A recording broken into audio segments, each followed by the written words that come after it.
السلام علیکم ورحمۃ اللہ۔ معزز سامعین، آج ہم مختصر حضرت موسیٰ علیہ السلام کے صندوق کے بارے میں چند چیزیں بیان کریں گے کہ آخر اس صندوق میں کیا تھا اور آج وہ صندوق کہاں پر ہے۔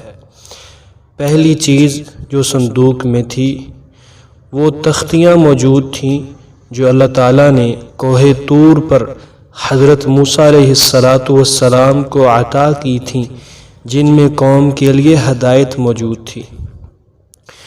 دوسری چیز جو صندوق میں تھی، اس صندوق میں توریت کا اصل نسخہ موجود تھا جو خود حضرت موسیٰ علیہ السلام نے لکھوا کر لاوا خاندان کے سپرد کیا تھا۔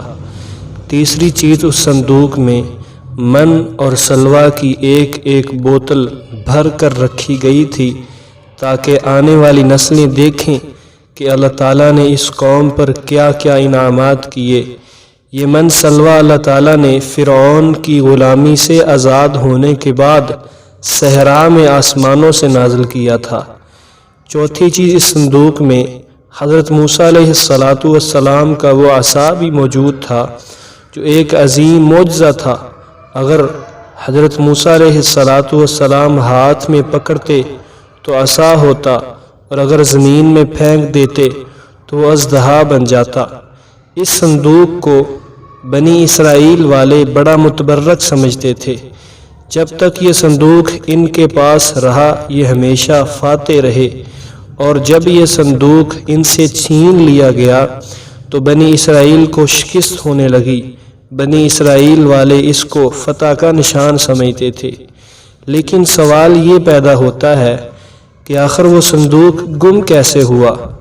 بنی اسرائیل والے جب اللہ تعالیٰ کے نافرمان ہو گئے اور اپنے نبی کی بات ماننے سے انکار کر دیا، اللہ تعالیٰ نے ایک ظالم قوم یعنی عمالقہ کو اس پر مسلط کر دیا، جس نے اس قوم کے ہزاروں افراد کو قتل کیا، ہزاروں کو غلام بنا لیا، اور یہ صندوق بھی فاتح قوم نے ان سے چھین لیا۔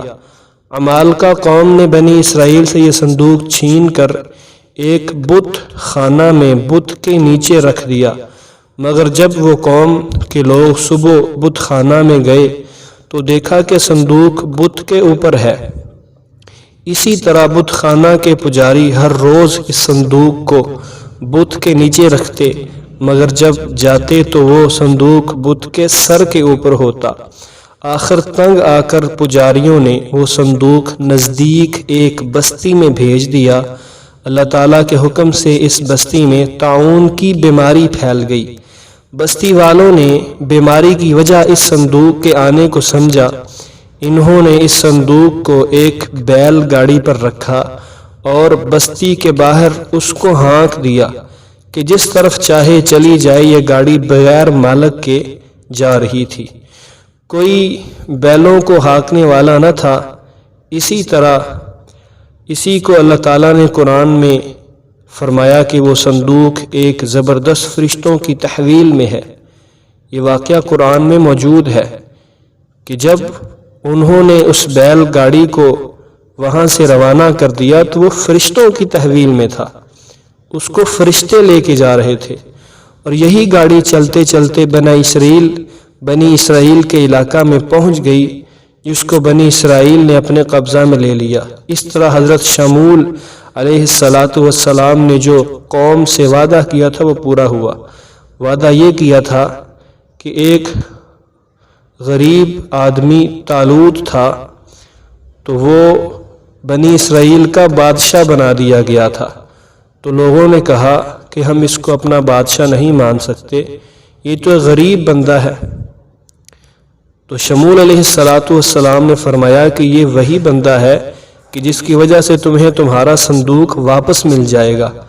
تو اب وہ وعدہ پورا ہو چکا تھا کہ بنی اسرائیل کو ان کا صندوق واپس مل چکا تھا۔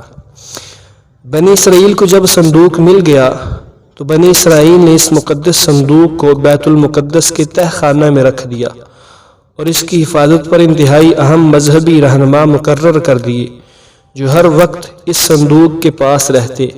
اسی دوران بنی اسرائیل کی نافرمانی کی وجہ سے اللہ تعالیٰ نے اس قوم پر عذاب کی شکل میں بخت نصر ظالم بادشاہ کو مقرر کر دیا، جس نے لاکھوں افراد کو قتل کیا اور اکثر کو غلام بنا کر اپنے ملک لے گیا اور بیت المقدس کو تباہ کر دیا، جس سے وہ صندوق اور اس پر مقرر تمام مذہبی رہنما بھی ملبے کے نیچے دب کر مر گئے۔